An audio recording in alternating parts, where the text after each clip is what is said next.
Goeiemôre en weer eens baie welkom hier saam met ons by ons oggendoordenkingtyd. Dis lekker as 'n voorreg dat jy saam is. Dis Saterdag. Nou ek weet al, ons het al gepraat. My Saterdag crowds 'n bietjie minder, sien ons. So dankie dat jy hier is en ja, die wat mis kom by. Okay, ons Saterdag crowd. En wat 'n skrif vir Saterdag. Psalm 9 vers 21. Vervul hulle met vrees, Here. Die nasies moet besef dat hulle net mense is. Ja, hierdie is 'n gebed van my. Ek bly in 'n land. Amerika is verskriklik arrogant. Kan ek sê die ongelowiges in die land, hulle sê goed, hulle raak goed quote, hulle doen goed, hulle het soveel geld en mag en power en hulle misbruik en trap en mens, die mens kan so wreed en lelik wees. Wanneer hy nie vrees het vir die Here nie. En is nie net hier in Amerika nie, in Suid-Afrika ook, en ons weet soveel van die mense, Suid-Afrika se probleem is, leierskap het nie vrees vir God nie. Hulle dink hulle kan wegkom met alles, woorde, diefstal, sê, korrupsie, you name it, omdat hulle nie dink daar's 'n God nie. Hoekom? Omdat hulle nie vrees het vir God nie. Nou, hy bid hier, vervul hulle met vrees, Here.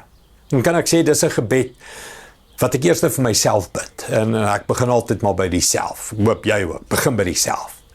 Here, vervul my met vrees, dat ek weet hoe groot hy is, en hoe magtig hy is, hoe heilig hy is, hoe skoon hy is, hoe rein hy is, hoe volmaak hy is, hoe perfek hy is, Here, want dan sal ek nie so arrogant wees oor my klein nonsens en strooi in my lewe nie. Here, vul my met vrees, Here. En hierdie is 'n respekvrees. Hierdie is nie 'n ons mag nie bid nie, ek mag nie met God praat nie, ek mag nie in sy teenwoordigheid kom nie. Nee, hierdie is 'n respekvrees, mens. Hierdie is 'n Here, ek het ontzag vir U.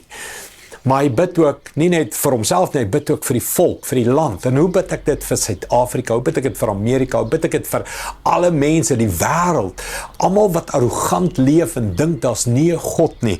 Vul hulle met vrees, Here. Laat die nasies besef, hulle is maar net mens. Jy leef nou, en in 'n sekonde sit 'n hartaanval en alles is verby. In 'n sekonde is alles verby. Met al jou mag, al jou krag, al jou geld, al jou power, al jou stock exchange, al jou biljoen, triljoen stocks wat jy net verkoop het en jy is die rykste ou nie. In 'n sekonde is jou lewe weg. En die beste dokters in die wêreld kan jou nie terugbring nie. Vul mense met vrees, Here, oor wie U is. Is dit jou gebed vir jouself? Is dit jou gebed? Dis my gebed vir my kinders, dat my kinders met vrees vir die Here leef. Dis my gebed vir my gemeente natuurlik, vir my land en oral waar ek beweeg. Is dit jou gebed vir jouself en die wêreld om jou? Vul ons met vrees, Here, dat ons besef ons is net mens. Ons is nie God nie. Hy is God. En ons wil U dien, ons wil U volg. Kom ons bid dit saam. Hemelse Vader, hoe bid ons dit? Here, vul ons met vrees, Here. Vul my met vrees, vul my geliefdes met die vrees van die Here. Wysheid begin met die vrees van die Here. Die lewe begin wanneer jy die Here vrees.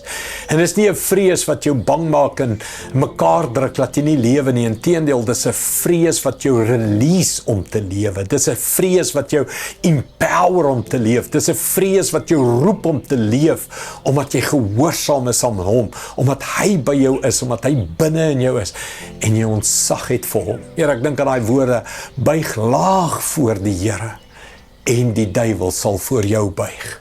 Here, ons leef met vrees en ontzag en liefde teenoor U, en dan sal ons 'n suksesvolle lewe hê. Dankie daarvoor, in Jesus naam. Amen. Dankie vriende, sien julle môre by ons eredienste op die platforms. Die Here seën julle en ek sien julle weer. Goed gaan. Trots geborg deur Evergreen Turf.